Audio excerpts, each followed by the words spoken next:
nous allons vous présenter une vidéo faite sur la fermeture de la Corta, ou plutôt sur l'ouverture du CFMU de Bruxelles. La gestion des flux va entrer dans une nouvelle ère, faite surtout de sigles, d'abréviations, d'acronymes, on appelle ça également. Malheureusement, souvent, ceux-ci seront complètement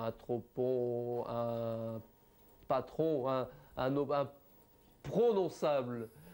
Nous vous demandons de bien vouloir nous en excuser et nous sollicitons votre indulgence.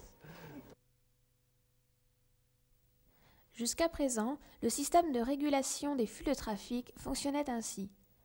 Chaque organisme de contrôle, risquant de se trouver en situation de saturation d'espace, établissait une capacité globale horaire compatible avec ses moyens. Les services chargés de la régulation, Corta ou autres, répartissaient cette capacité au point d'alimentation de l'organisme demandeur, espace adjacent ou aérodrome de la zone, en fonction d'un trafic prévisible. On a eu de cesse au cours des 15 dernières années de tenter d'améliorer la connaissance de ce trafic prévisible afin de faire coller au mieux l'offre à la demande. Les taux au point d'entrée pouvaient eux-mêmes être subdivisés ou être redistribués aux organismes en amont. Un vol intra-européen pouvait donc être soumis à plusieurs mesures de régulation consécutives, avec, on s'en doute, des conséquences parfois très lourdes sur les horaires et l'exploitation. Qu'un avion subisse plusieurs retards dans la journée et il revient au port d'attache alors que celui-ci est déjà fermé. Déroutement nocturne, acheminement de passagers par bus, mise en place de l'avion le lendemain, double facturation du personnel au sol et finalement, pour ce qui nous concerne, un temps d'occupation de l'espace aérien encore plus grand. Disons simplement que le système était perfectible.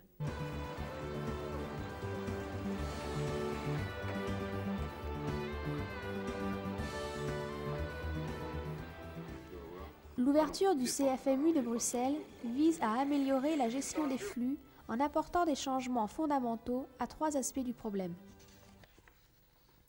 Premièrement, l'harmonisation européenne, puisqu'avec le CFMU, plus de 30 États regroupés dans la CEAC vont avoir à terme un seul organisme de gestion des flux. Deuxièmement, une nouvelle philosophie des régulations. Désormais, chaque vol programmé aura un traitement individualisé. Chaque créneau laissé vacant dans un centre quelconque pourra être alimenté en temps réel. Troisièmement, l'automatisation de la gestion des flux, qui aura nécessité la conception de systèmes informatiques puissants. Actuellement en Europe, 5 États disposent d'organismes de régulation utilisant des systèmes différents et des moyens variés aux performances inégales. Corta est le premier organisme à rejoindre le CFMU de Bruxelles. Elle sera suivie par Francfort à l'automne 1995, puis par Londres, Rome et Madrid à des échéances encore incertaines. Depuis plusieurs mois et dans la perspective de l'ouverture du CFMU, les plans de vol sont déjà envoyés aux 2 IFPU de Bruxelles et de Bretigny. Ils sont ensuite transmis à l'IFPS et à l'organisme TACT chargé de la gestion des flux. L'IFPS est comparable à notre STIP. TACT est un système regroupant des opérateurs, du matériel informatique et le logiciel CASA. TACT, par l'intermédiaire de son logiciel CASA, va désormais étudier la charge des secteurs sur tout le parcours de l'avion et enverra en retour un message d'allocation de créneaux, un message SAM. Pas d'affolement devant tous ces sigles, ils vont vous être explicités un peu plus loin.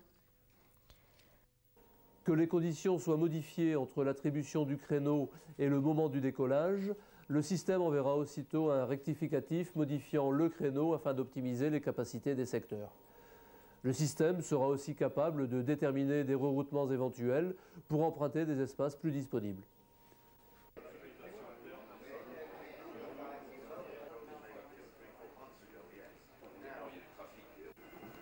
Alors, la ligne rouge, c'est la capacité. Et ça, le reste, là, c'est le trafic qui rentre.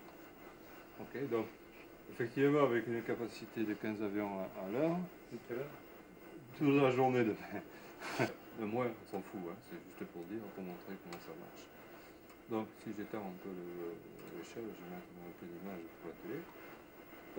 Donc, on a la situation de trafic. Et ici, on a les principaux flux. On voit, la ligne bleue, là, c'est des Espagnols, Portugais et tout ça. Hein. Les autres, là, le petit bleu, c'est les départs de Paris. Et ça, c'est les Anglais. Donc on voit la répartition horaire. Bon, à 12 h, il y a beaucoup de machins. Et allez, à 7 h le matin. Je ne vais pas le chantier. Enfin. Et puis je vais aller toute la journée. Hein, puisque ça déborde toute la journée. Hein. Et puis, comme le problème, c'est que je vais réguler à 15, il y a tous ces avions qui sont là-dessus, je vais les mettre dans les trous qu'il y a. Il n'y a pas de trous. Donc on va rigoler, mais enfin on va essayer de faire ça. Donc on va dire jusqu'à 23 h aussi. 04, 23, 00. Ok? Hein? Voilà, donc j'ai créé ma régulation. Elle est là. Le système lui dit qu'il est en train de la fabriquer. Bon, parce qu'il faut quand même un certain temps, il va chercher tous les vols qui sont concernés, et à chacun il va lui coller un créneau. Et en plus, après, ce qu'il a à faire, c'est recalculer tous les autres secteurs qui sont autour, finis comme vous voulez. Donc là, c'est ma régulation, elle commence à 7 h. Elle continue, chaque barre, c'est 1 heure. Et la couleur, c'est le retard. Parce que bien sûr, hein, il n'est pas un miracle, quand tu as le double de trafic à la capacité, plus de 45 minutes, c'est un. Et là, je peux aller voir maintenant les vols qu'il y a là-dedans. Alors, 7 h, premier vol, Air Liberté qui vient des îles. D'abord, on voit Z. Il vient des îles. Z, il n'a pas de créneau. Il est exempté. Donc, déjà dans la première heure, j'ai. Bon, c'est pour rigoler. Hein. Bon, on voit que on est déjà à 6 heures, 5-6 heures de retard. Puis ça doit monter que tout le temps, parce qu'il n'y a pas de raison que ça s'arrête. Il n'y a pas un miracle quand tu as le double de trafic à la capacité. Pour arriver au but que se sont fixés les responsables du CFMU, à savoir traiter 97% de la demande, un travail en profondeur a été nécessaire. Il a fallu développer un outil informatique compatible avec tous les systèmes nationaux.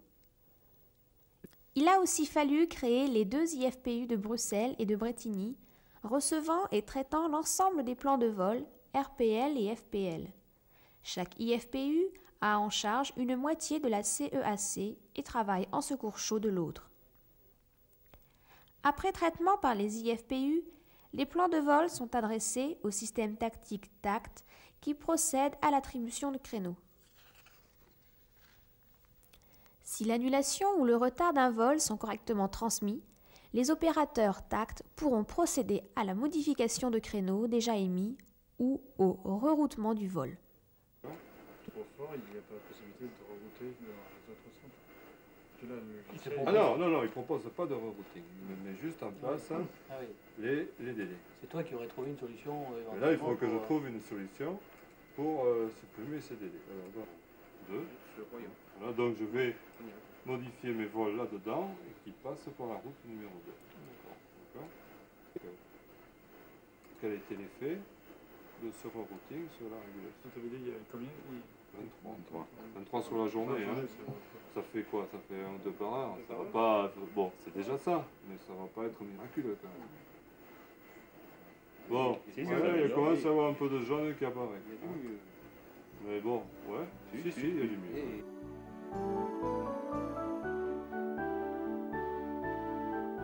Une fois encore, il a fallu développer un outil spécifique d'attribution de créneaux, le logiciel CASA, Computer Assisted Slot Allocation. CASA attribue d'une façon complètement automatique des créneaux de décollage, mais ménage des trous dans les capacités des organismes. Ce sont les pending rates, que les opérateurs TACT peuvent attribuer aux retardataires ou aux étourdis de bonne foi. Dans la pratique, l'usager continue de remplir son formulaire de plan de vol, comme précédemment.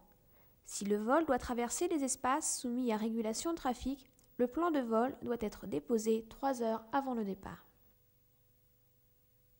TACT s'engage à attribuer un créneau dans l'heure qui suit le dépôt du plan de vol. Mais entre-temps, l'usager aura déjà reçu un accusé de réception de son plan de vol au format dit ADEXP, lui faisant savoir si le plan de vol était traité automatiquement, message ACK, ou manuellement, en raison d'erreurs de rédaction pouvant être corrigées par les opérateurs TACT, message MAN, ou s'il était rejeté pour cause d'illisibilité, message REJ. Un exemple de message rejet. Alors, toujours dans le même format, le titre, REJ, le type de message référent au rejet, l'origine, groupe dateur, l'erreur.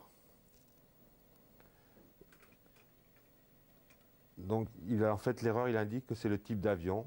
Il a trouvé un B7 qui n'existe pas et il reprend le début du message sommaire avec l'indicatif, le terrain de départ, le terrain de destination, l'heure prévue départ bloc et l'origine du plan de vol et la fin de message. Bien que l'objectif soit de traiter 97% des plans de vol transmis au système TACT, il est à craindre que ce chiffre ne soit pas atteint au début. L'IFPS a en effet besoin de connaître parfaitement l'ensemble des plans de vol, ce qui n'est actuellement pas le cas, puisque les fiches COTRA, par exemple, ne lui parviennent pas. Quoi qu'il en soit, 1 heure après le dépôt de son plan de vol, l'usager doit recevoir un créneau par message SAM. Si les conditions ne lui conviennent pas, il a la possibilité de dialoguer avec TACT pour étudier des solutions alternatives, reroutement par exemple. De même, si après lui avoir attribué un premier créneau, TACT fait savoir à l'usager que son heure de décollage peut être avancée, celui-ci a la possibilité de refuser ou de négocier si des raisons opérationnelles ou commerciales l'empêchent de profiter de la nouvelle offre. Le cheminement du plan de vol se terminera par son expédition vers les systèmes nationaux. En France, c'est le STIP d'Atis-Mons qui le recevra et le traitera selon les méthodes habituelles, mais avec une donnée importante en plus, la connaissance des créneaux de décollage. Le CFMU de Bruxelles va donc prendre en charge la gestion des flux de trafic français. Les 2 IFPU de Bruxelles et de Brétigny traiteront les plans de vol et TACT, par l'intermédiaire de Casin, attribuera les créneaux de décollage sous forme de messages SAM. Nous devons retenir que cette gestion sera désormais individualisée pour chaque vol, qu'elle sera automatisée et qu'à terme, elle sera harmonisée au niveau européen.